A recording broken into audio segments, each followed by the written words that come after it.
오늘부터는요, 예배로 영혼이 미소 짓는 교회, 이런 제목을 가지고 여러분들과 같이 예배에 관련된 말씀들을 쭉 나누도록 그렇게 하겠습니다. 오늘은 첫 번째 시간으로요, 다윗의 예배라는 주제를 가지고 오늘 같이 좀 말씀 나누겠습니다. 제가 2009년에 노스캐롤라이나의 첫 목회지에 나가게 됐습니다. 목회지에 나가기 전에 6년, 7년 정도 제가 부사역자로 지역 교회들을 섬기긴 했는데요.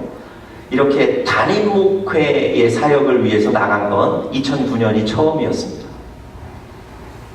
하나님께서 분명히 나를 그 단임 목회의 자리에 부르신다는 부르심을 믿고 확신하고 나가기는 했지만, 제가 이제 첫 번째 목회하는 것이었기 때문에 사실은 내가 교회에 가서 무엇을 해야 되는지, 어떻게 이 교회를 인도해야 되는지 사실은 굉장히 좀 잘 모르겠고 걱정이었습니다. 더군다나 제가 부임하고 나서 얼마 지나지 않아 새해였거든요. 그래서 새 교회에 새 목사가 갔는데 뭔가 좀 다르고 특별한 걸 보여줘야 되는 건 아닌가, 이게 제 마음을 더 부담스럽게 만들었던 것 같아요. 그래서 제가 무엇을 해야 될지, 어떻게 목회해야 되는 건지 많이 고민하다가 한국에 저희 아버지께서 목회를, 평생 목회를 하셨는데 아버지께 전화를 걸었습니다. 그래서 제가 제 사정을 말씀드렸어요. 그리고 제가 마지막에 물었습니다. 지금 제가 뭘 해야 되겠습니까? 새로운 교회에 새로운 목사가 왔는데 새해를 맞았습니다. 맞습니다. 뭘 해야 되겠습니까? 이렇게 물었어요. 그럼 저는 얼마나 진지하게 물었겠습니까? 얼마나 긴장하며 물었겠습니까? 그런데 저희 아버지가 제 얘기를 다 듣고 나셔서 뜻밖에도 이렇게 껄껄 웃으시더라고요. 그러면서 이런 얘기를 하셨어요. 유명한 교회에 프로그램을 갖다 준들 지금 그것 사용할 수 있겠니? 아주 큰 교회에 좋은 시스템을 갖다 준들 그것 지금 적용할 수 있겠니? 그 좋은 것들 다 지금 받는다고 해서 이 교회에 당장 그것을 적용할 수 있겠니? 이렇게 말씀하시더라고요. 여러분, 사실은 맞는 얘기 아닙니까? 준비 없이, 어떤 목회 철학 없이 좋은 시스템이나 좋은 프로그램 갖고 온다고 바로 적용이 되겠습니까? 안 되는 거예요. 의욕만 제가 앞서 있는 제가 할 수 있는 일이 아무것도 없다는 것을 알고 사실은 좀 낙담이 됐어요. 그런데 아버지께서 그 전화 제일 마지막에 제게 이렇게 얘기하셨습니다. 하나님이 너에게 주신 것 그것을 해라, 이러시더라고요. 네가 말씀을 잘 준비하고 말씀을 선포하는 것, 그것이 바로 하나님이 너에게 주신 능력 아니냐. 말씀 잘 준비해서 예배를 잘 드려라, 그 얘기 하시더라고요. 여러분, 아버지의 그 말씀이 저에게는 좀 충격이면서 지금까지 굉장히 깊은 교훈으로 남아 있습니다. 목회를 시작하면서, 사역을 시작하면서 좀 사역을 잘해서 사람들에게 좀 인정받고 싶은 마음도 있고요.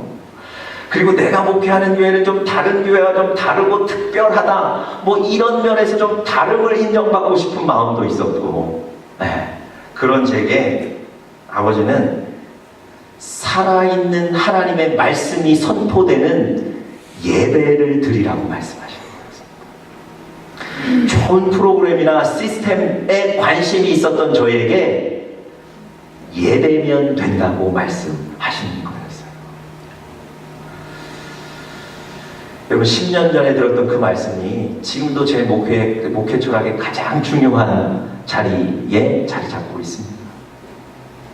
여러분, 사랑하는 우리 리노 은혜교회 영적인 가족 여러분, 우리 공동체의 가장 큰 목적은 바로 하나님을 예배하는 것인 줄 믿습니다. 우리 공동체의 가장 큰 힘은 하나님을 높이는 것인 줄 믿습니다.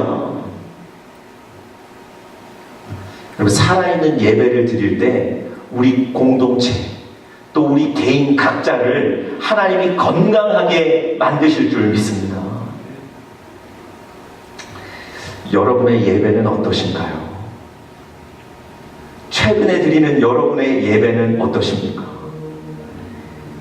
혹시 열정이 좀 사라지지 않으셨습니까? 혹시 좀 기쁨이 사라져 있지 않습니까? 여러분과 저의 예배가, 우리 공동체의 예배가 하나님이 받으시는 예배로 회복되기를 간절히 축복합니다. 추운 겨울에 백화점 앞에 사람들이 줄을 길게 늘어서 있습니다. 그 백화점의 개점 시간은 오전 10시 반인데요. 지금 10시밖에 되지 않았는데 30분 전부터 이미 사람들이 줄을 길게 늘어서 있습니다. 그럼 사연인즉슨 그날이 그 백화점 창립 기념일이에요. 그래서 광고에 이날 선착순 500명에게 할인 혜택과 함께 기념품을 증정하겠다, 이런 광고가 있었던 거예요. 그 광고를 보고 그 추운 겨울날 아침에 사람들이 이미 30분 이전에 줄을 길게 늘어서 있는 겁니다. 여러분, 한 목사님께서 그 모습을 보시고 그분의 책에 이렇게 쓰셨어요.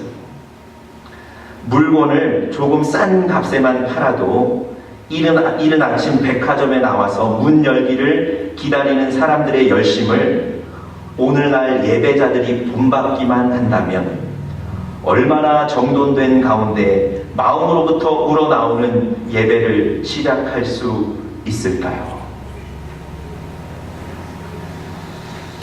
여러분, 세상의 것을 얻기 위해서 열정을 내는 것 이상으로 예배에 열정을 쏟아야 될 줄 믿습니다. 예배에 열심을 다해야 될 줄 믿습니다. 세상의 주인 되신 하나님을 높이는 그 예배에 기쁨과 열정이 충만해야 될 줄 믿습니다. 오늘 본문에 보시면 바로 이런 예배가 소개되어 있습니다. 정말 열정과 기쁨과 헌신을 드리는 예배가 소개되어 있는데요. 오늘 그의 예배를 통해서 우리가 도전받고 은혜를 받기를 간절히 바랍니다. 오늘 예배에 보시면, 오늘 본문에 보시면 다윗이라는 사람이 나오는데요. 다윗이 인구조사를 합니다. 인구조사를 한다는 건 이스라엘 백성들의 숫자를 다 센다는 게 아니고요. 자기 밑에 있는 군대의 숫자를 세는 거예요. 자기 밑에 군대의 숫자가 얼마나 많은지를 보기를 원했던 거예요. 그런데 영적으로는 이것이 하나님 앞에 죄악이었어요. 여러분, 이때까지 다윗이 군대의 숫자가 많아서 승리했던 게 아닙니다. 군대의 숫자는 작았지만 하나님께서 승리를 주셨기 때문에 다윗이 늘 승승장구할 수 있었던 것 아닙니까? 그런데 다윗이 지금 내 밑에 과연 군대가 몇 명이나 있는가 숫자를 센다는 건 하나님을 의지한다는 게 아니에요. 더 이상 하나님을 바라본다는 게 아니라 이제는 내 힘이 얼마나 강한지에 관심이 가 있는 거예요. 그래서 그것이 하나님 앞에는 영적인 죄악이었습니다. 그래서 여러분, 하나님이 그 악에 대해서 징계를 하세요.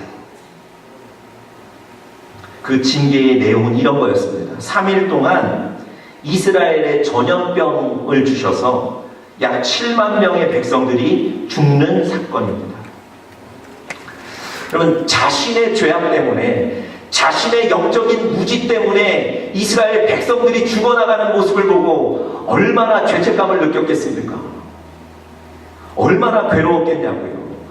그래서 차라리 나와 나의 가족에게 벌을 주십시오, 그렇게까지 다윗이 고백한다니까요.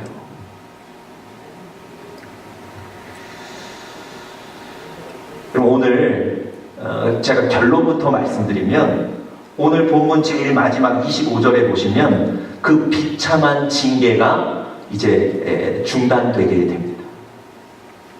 25절 이렇게 되어 있습니다. 이스라엘에 내리는 재앙이 그쳤더라. 하나님이 이스라엘에게 내리던 징계를 멈추어 주셨습니다. 어떻게요? 바로 다윗이 드렸던 예배 때문에 하나님이 그 징계를 멈추어 주셨던 겁니다. 여러분, 예배는요 하나님의 능력을 불러오는 도구가 됩니다. 예배는 하나님의 마음을 움직이게 하는 능력인 줄 믿습니다. 여러분과 저의 예배가 오늘 다윗과 같은 예배라면 하나님이 오늘 여러분과 저를 통해서도 이 다윗에게 주셨던 복을 주실 줄 믿습니다. 과연 다윗이 드렸던 예배는 어떤 예배일까요? 과연 다윗의 예배를 하나님이 받으셨는데 이 예배는 어떤 예배였을까요? 우리가 구체적으로 좀 살펴보면서 여러분과 저에게 도전이 될 수 있기를 간절히 바랍니다. 첫 번째로요, 감사와 감격으로 드리는 예배입니다. 감사와 감격으로 드리는 예배. 여러분과 저의 예배가 감사와 감격으로 드려져야 될 줄 믿습니다. 여러분, 오늘 본문 18절에 보시면 가시라는 선지자가 다윗에게 예배를 드리도록 권면하는데요, 그 예배의 장소까지도 정해줍니다. 예배의 장소가 명시되어 있어요. 자, 우리 다 같이 18절 말씀 한번 보겠습니다.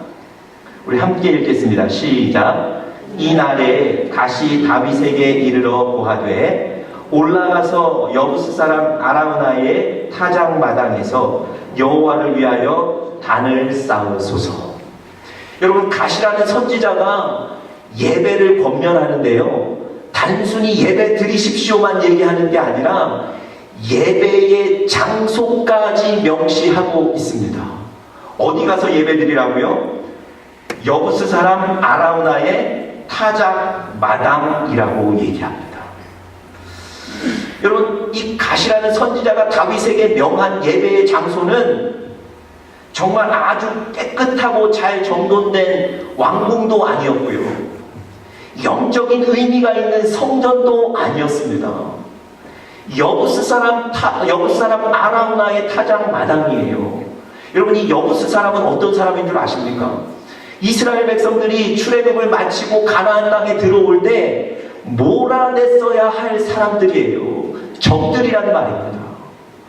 왜 이 가시라는 선지자가 여부스 사람 아라우나의 그 타작 마당에 가서 예배 드리라고 했을까요? 여러분, 오늘 그 이유가 오늘 우리가 본문 읽지는 않았지만 16절에 보시면 그 이유가 잘 나와 있습니다. 자, 16절 한번 같이 보겠습니다. 제가 읽을 테니까 눈으로 한번 따라 읽어보십시오. 천사가 예루살렘을 향하여 그 손을 들어 멸하려 하더니 여호와께서 이 재앙 내림을 뉘우치사 백성을 멸하는 천사에게 이르시되 족하다, 이제는 너의 손을 거두라 하시니 때에 여호와의 사자가 여부스 사람 아라우나의 타작 마당 곁에 있는지라. 여러분, 하나님께서 이스라엘에 이 재앙을 내리시다가 그것을 수행하는 천사에게 멈추라고 지시하신 곳이 어디라고요? 그 아라우나의 타작 마당이었던 겁니다. 하나님이 이스라엘을 향해서 긍휼한 마음을 가지셨던 곳, 하나님이 이스라엘을 향해서 은혜를 베푸셨던 곳, 그 재앙과 같던 징계를 멈추셨던 곳, 그곳이 바로 여부스 사람 아라우나의 타작 마당이었던 거예요. 여러분, 이 가시 다윗에게 그곳에 가서 예배드리라고 권면했던 것은요, 바로 그곳에서 하나님의 은혜와 긍휼, 하나님의 사랑을 기억하고 기념하며 예배드리라는 그런 의미가 있는 겁니다. 여러분, 다윗은 이 갓의 명령대로, 권면대로 그 아라우나의 타작 마당에 올라가서 예배를 드리게 됩니다. 여러분, 이때 다윗의 마음을 한번 좀 상상해 보시겠습니까? 그 아라우나의 타작 마당에 탁 올라가서 예배를 드렸을 때 이 다윗의 마음이 어땠겠습니까? 자신의 영적인 미련함 때문에, 자신의 영적인 악함 때문에 수많은 백성들이 죽어나갔는데 바로 이곳에서 하나님이 은혜를 주셔서 그 재앙을 멈춰주셨단 말입니다. 얼마나 감사했겠습니까? 얼마나 고마웠겠냐고요. 자신의 모든 것을 드려도 아깝지 않을 만한 그런 곳 아닙니까? 여러분, 바로 그곳에서 감사와 감격을 가지고 다윗은 예배를 드리는 겁니다. 16절에 보시면 이 재앙 내림을 뉘우치셨다 이렇게 기록되어 있습니다. 여러분, 여기서 뉘우치셨다는 것은요, 그 원어 뜻에 보면 돌이키셨다는 거예요. 그래서 하나님께서 바로 이곳에서 작정하신 뜻을 거두셨다는 거예요. 한 주석가가 이 부분을 이렇게 해석했습니다. 하나님께서 자신의 뜻을 돌이키심은 1차적으로는 다윗의 진실한 기도를 들으셨기 때문이지만 궁극적으로는 다윗과 그 백성을 사랑하신 긍휼과 자비의 성품 때문이었다. 여러분, 하나님께서 바로 이곳에서 사랑과 긍휼을 베푸신 것입니다. 그리고 다윗은 바로 그곳에 올라가서 예배를 드린 것입니다. 감사와 감격이 가득했을 것입니다. 여러분, 자신의 악함을 회개할 뿐만 아니라 백성들을 살리신 그 하나님 때문에 감사하며 감격했을 거라고요. 오늘 여러분과 저의 예배에 이 감사와 감격이 있기를 간절히 바랍니다. 여러분, 창세기에 보시면 야곱이라는 사람이 아버지와 형을 속이고 복을 가로챈 뒤에 도망가는 장면이 나옵니다. 형은 막 뒤에서 죽이려고 쫓아오고요. 다윗은 삼촌 집으로 빨리 도망가야 되는 상황입니다. 그런 상황 속에서 날은 어두워졌고 이 야곱은 아무도 없는 광야에 돌 하나 구해서 베개 삼아서 누워 있어야 되는 그런 상황이 발생했습니다. 얼마나 외로웠겠습니까? 아니, 얼마나 두려웠겠습니까? 아버지와 형을 속였다는 것 때문에 얼마나 죄책감이 컸겠냐고요. 그 광야에 누워있는 그 밤에 하나님께서 꿈에 나타나셨어요. 그래서 하나님께서 이 야곱에게 위로하시고 언젠가 시간이 지나면 네가 다시 고향으로 돌아올 것이고 네가 다시 회복될 것이라고 말씀하세요. 여러분, 정말 죄책감과 절망감 속에 있었던 이 야곱의 마음이 하나님이 꿈속에 나타나셔서 말씀해 주신 것 때문에 회복되게 돼요. 다시 그 절망이 사라지게 되는 겁니다. 이 야곱이 아침에 일어나자마자 뭐 하는 줄 아십니까? 단을 쌓고 예배를 드렸어요. 바로 그곳이 그 유명한 베델이고 이 예배가 바로 그 유명한 베델 예배입니다.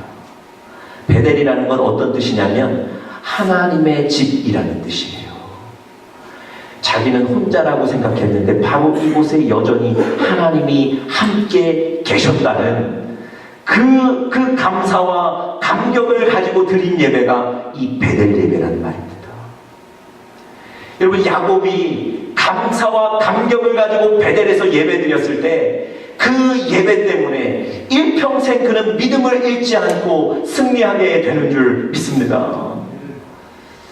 여러분, 여러분과 저의 예배가 여러분과 저를 지키시고 인도하시고 구원하신 그 하나님께 감사하는 감격하는 예배가 되어야 될 줄 믿습니다. 여러분, 감사가 있으실 때요, 절대 그냥 넘어가지 마시고 혼자라도 예배 드리셔야 될 줄 믿습니다. 물론 영적인 지도자를 또 초청하셔도 좋지만 감사가 있으실 때 그냥 지나가지 마시고요, 이 감사 때문에 하나님께 예배하시는 여러분들 되시기를 간절히 바랍니다.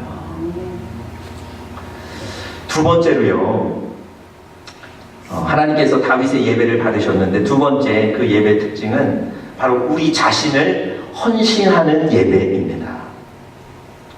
우리 자신을 헌신하는 예배입니다. 여러분, 이 예배를 위해서 여러분과 제가 하나님 앞에 드려야 된다는 거예요. 여러분, 우리 삶에 가장 가치 있는 예배를 위해서 우리의 것을 하나님께 드리고 헌신해야 될 줄 믿습니다. 일반적으로요, 사람들은 자기가 가치 있다고 여기는 것에 대해서는 시간과 물질과 노력을 드리고 헌신하는데 아까워하지를 않습니다. 역으로 말씀드리면 자기가 소중하게 여기는 것, 자기가 가치 있게 여기는 것이 있으면 사람들은 그것에 대해서 투자함으로 내가 이것에 가치가 있다는 걸 증명하는 거예요. 여러분, 어떤 사람이 차를 한 대 사는데 아주 작은 차, 아주 싼 차를 사는 거예요. 이 사람은 사실 돈이 많은 사람입니다. 그런데 자기는 이 차가 너무 좋은 거예요. 이 차가 너무 사랑스러운 거예요. 그래서 돈은 많지만 이 작은 차를 산 거예요. 근데 여러분, 이 작은 차를 너무 사랑하고 이 작은 차를 가치 있게 여기기 때문에 그 차를 산 뒤에 어떻게 하기 시작했을까요? 투자하기 시작하는 거예요. 자기가 원하는 컬러의 페인트를 칠하고요. 또 그곳에 자기가 원하는 그림을 그리는 거예요. 자기가 원하는 글귀를 그 차에 써 넣는 겁니다. 심지어 아주 비싼 장식품을 그 작은 차에 다는 거예요. 그리고 여러분, 그 작은 차의 성능을 좋게 하기 위해서 엔진이며 이런 걸 수천 불을 들여서 수많은 돈을 들여서 바꾸는 거예요. 여러분, 아무도 거들떠보지 않던 그 차, 아무도 주목하지 않던 그 차가 그때부터 많은 사람의 주목을 받기 시작하는 거예요. 여러분, 이 사람이 아예 큰 차를 샀으면 되는데, 아예 좋은 차를 샀으면 되는데, 그 작은 차를 사서 그렇게 투자하는 이유가 뭘까요? 그럼 다른 이유가 없어요. 그 차를 가치 있게 여기기 때문에 그렇습니다. 그 차가 자기는 너무 좋은 거예요. 그래서 그 차에 수많은 돈을 들여도, 노력을 들여도, 시간을 들여도 아깝지가 않은 거예요. 여러분, 예배도 마찬가지예요. 우리 인생의 창조자이시고 여러분과 제 인생의 주인이시고 지금도 우리 인생을 움직이시는 그 하나님 앞에 예배드리는 것, 그 하나님을 높이는 것, 여러분, 이것이 우리 인생의 가장 가치 있는 일 아니겠습니까? 그렇다면 여러분과 저도 이 가치 있는 일에 헌신하셔야 되지 않겠어요? 우리의 것을 드림으로 이 예배가 가치 있다는 것을 증명하셔야 되지 않겠냐고요.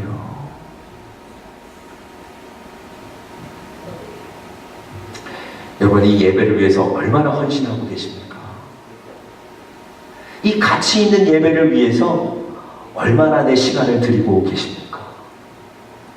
여러분, 제가 이 말씀을 드리는 이유는 오늘 본문에 다윗이 그런 헌신을 통해서 예배 드리기 때문에 그렇습니다. 여러분, 오늘 본문에 보시면 다윗이 갓의 권면을 듣고 여부스 사람 아라우나의 타작 마당에까지 올라갑니다. 여러분, 그 산 중턱까지 왕이 올라가는 거예요. 여기 여부스 사람 아라우나가 깜짝 놀랍니다. 아니, 이 산 중턱까지 한 나라의 왕이 자기 집을 방문하는 거예요. 얼마나 놀랐겠습니까? 깜짝 놀라서 다윗에게 어떻게 이곳에 오셨습니까? 물었더니 다윗이 내가 이 타작마당을 사서 이곳에서 하나님께 예배드리기를 원한다, 그렇게 얘기합니다. 여러분, 이 얘기를 듣고 이 아라우나의 마음속에 어떤 생각이 들었을까요? 아니, 이 기회에 정말 팔아서 내가 재산을 좀 두둑히 좀 챙겨볼까? 이런 마음과 함께, 아니면 내가 왕이 우리 집에 와서 이걸 사겠다는데 내가 이걸 그냥 공짜로 들여서 왕에게 이걸 들여서 내가 헌신해볼까? 이런 마음들 들지 않았겠습니까? 여기 아라우나가 후자를 선택했어요. 다음 성경을 보십시오. 우리 같이 한번 봅시다. 21절부터 한번 보겠습니다. 21절 같이 읽겠습니다. 시작. 가로되 어찌하여 내 주 왕께서 종에게 임하시나이까? 다윗이 가로되 너에게서 타작마당을 사서 여호와께 단을 쌓아 백성에게 내리는 재앙을 그치게 하려 함이로라. 22절. 아라우나가 다윗에게 고하되 원컨대 내 주 왕은 좋게 여기시는 대로 취하여 드리소서. 번제에 대하여는 소가 있고 뗄나무에 대하여는 마당질하는 제구와 소와 멍에가 있나이다. 여러분, 아라우나가 뭐라고 얘기하는 겁니까? 아니 무슨 이걸 저에게 돈을 주시고 사십니까? 이거 왕이 다 취하시고 왕이 원하시는 대로 예배 드리십시오. 심지어 그 예배가 하나님께 드려지는 예배가 되기를 원합니다. 아예 축복까지 해주는 거예요.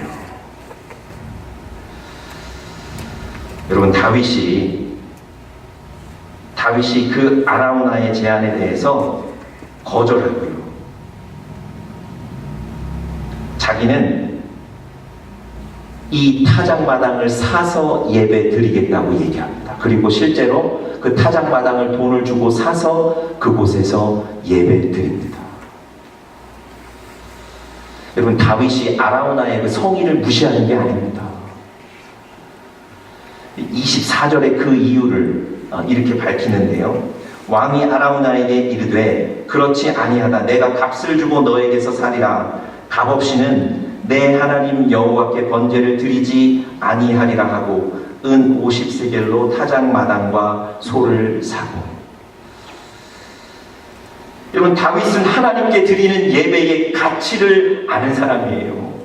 그 예배 드리는데 헌신 없이 드리기를 원치 않았던 겁니다. 자신의 물질을 들여서라도 이 예배에 헌신해서 드리기를 원했던 겁니다. 하나님께서 바로 그 예배를 받으셨던 거예요. 여러분, 여러분과 제가 예배를 가치 있게 여긴다면 예배에 여러분과 저의 것을 헌신하며 드려야 될 줄 믿습니다. 여러분, 시간도 드리시기를 바랍니다. 그리고 여러분과 저의 노력도 드리셔야 됩니다. 뿐만 아니라 하나님께서 여러분과 저에게 주신 그 달란트도 예배를 위하여 사용하셔야 됩니다. 어떤 분들은 예배에 오셔서 헌금하시는 것에 대해서 정말 모르셔서 물으시는 분들이 있어요. 다른 의미가 아닙니다. 헌금, 물질을 드리는 것도 이런 의미예요. 여러분과 제가 그 예배를 가치 있게 여김으로 우리의 것을 드려 헌신하여 드리는 예배가 될 수 있기를 간절히 바랍니다. 마지막 세 번째로요. 하나님이 반응하시는 예배였습니다. 하나님이 반응하시는 예배였습니다. 다른 말로 말씀드리면 하나님이 이 예배를 받으셨다는 겁니다. 하나님이 이 예배를 받으시고 하나님의 복을 부어 주셨다는 겁니다. 우리의 예배가 바로 그런 예배가 되어야 합니다. 하나님이 우리의 예배를 받으시고 이 예배를 통해서 우리에게 복을 부어 주시는 그런 예배가 우리의 예배가 되어야 될 줄 믿습니다. 여러분, 오늘 본문 25절 마지막에 보시면 하나님께서 이스라엘과 다윗과 이스라엘에 내리셨던 징계를 그치셨어요. 그런데 25절을 잘 읽어보시면 이 징계를 그치신 시기도 명확하게 적어놓고 있습니다. 자, 25절 다 같이 한번 보겠습니다. 제가 읽어보겠습니다. 그곳에서 여호와를 위하여 단을 쌓고 번제와 화목제를 드렸더니 예배를 드리는 거예요. 이에 여호와께서 그 땅을 위하여 기도를 들으심에 이스라엘에게 내리는 재앙이 그쳤더라. 아멘. 여러분, 하나님께서 그 재앙과 같던 징계를 그치신 때가 언제라고요? 다윗이 예배 드렸을 때. 하나님께서는 다윗의 그 예배를 받으시고 징계를 멈추신 줄 믿습니다. 제가 아까 처음에 말씀드렸습니다. 예배는 하나님의 마음을 움직이는 거예요. 예배는 하나님의 보좌를 움직이는 통로인 줄 믿습니다. 하나님께서 우리의 예배를 받으시면 우리의 예배를 통해서 하나님 우리 가운데 일하시는 줄 믿습니다.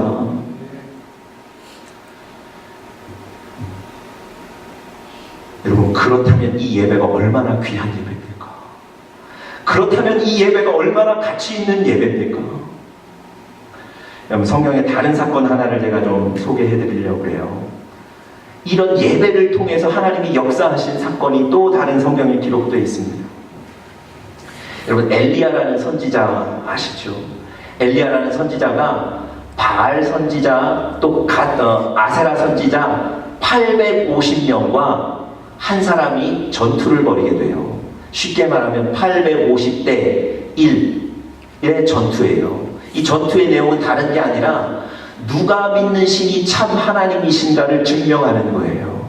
그래서 각자 단을 쌓고 나무를 쌓고 짐승을 놓고 자기가 믿는 신에게 기도해서 하늘로부터 불이 내려지도록 기도하는 거예요. 그리고 불이 내려지는 쪽이 참 하나님인 겁니다. 먼저 이 바알 선지자들이 단을 쌓아놓고 막 그 주변을 뛰기 시작해요. 자기가 믿는 신에게 기도합니다. 불이 내려오지 않으니까 심지어 자기 몸을 칼로 그어서 피까지 흘려요. 그런데 끝내 불이 내려오지 않습니다. 이제는 엘리야의 순서가 됐어요. 엘리야도 단을 쌓았어요.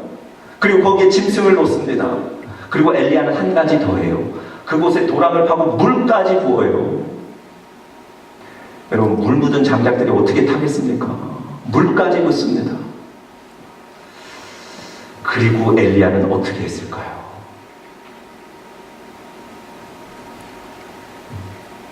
엘리야가 바로 그때 하나님 앞에 나가서 예배를 드립니다. 바로 그 중요한 때에, 그 다급한 때에 다른 것 찾지 않고 나가 예배를 드린다고요. 자, 우리 성경을 한 번만 좀 찾고 읽어보도록 하겠습니다. 열왕기상, 바로 사무엘하 뒤에 있는데요. 열왕기상 18장 36절 말씀 다 같이 한번 찾아보겠습니다. 열왕기상 18장 36절입니다. 그 단을 쌓아놓고 이 엘리야가 무엇했는가를 오늘 성경이 잘 설명해주고 있습니다. 열왕기상 18장 36절, 우리 다 같이 한번 읽어보겠습니다. 시작. 저녁 소재 드릴 때에 이르러 선지자 엘리야가 나아가서 말하되 아브라함과 이삭과 이스라엘의 하나님 여호와여, 주께서 이스라엘 중에서 하나님 되심과 내가 주의 종됨과 내가 주의 말씀대로 이 모든 일을 행하는 것을 오늘날 알게 하옵소서.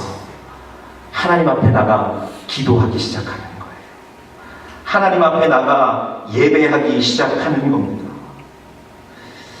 여러분, 엘리야가 제단을 쌓고 짐승을 올려놓고 불을 내려주실 것을 기다리는 게 아니에요. 불을 찾을 다른 방법을 찾아보는 게 아닙니다. 바로 이때 예배하는 거예요. 여러분, 만약에 이때 하나님이 불을 내려주시지 않으면 상대방에 의해서 자기가 죽을 수도 있는 상황입니다. 그 다급한 상황, 그 위급한 상황 속에서도 엘리야는 뭐 한다고요? 나가 예배드리는 거예요. 예배드렸을 때 하나님이 어떻게 반응하셨는지 그 다다음 절 38절 같이 한번 읽겠습니다. 열왕기상 18장 38절 다 같이 읽겠습니다. 시작. 이에 여호와의 불이 내려서 번제물과 나무와 돌과 흙을 태우고 도랑의 물을 핥은지라. 여러분, 명확합니다. 하나님은 여러분과 저의 예배를 통해서 하늘에 불을 내려주시는 줄 믿습니다. 여러분과 저의 예배를 받으시고 하나님의 이 일을 우리의 삶 가운데 하시는 줄 믿습니다. 여러분, 여러분과 저의 예배가 바로 이런 예배가 되기를 간절히 축복합니다. 우리 사랑하는 리노 은행교회 모든 교인들의 예배가 오늘 다윗의 예배, 엘리야의 예배처럼 하나님이 받으시고 축복하시는 그런 예배가 되기를 간절히 축복합니다. 다 같이 한번 기도하겠습니다.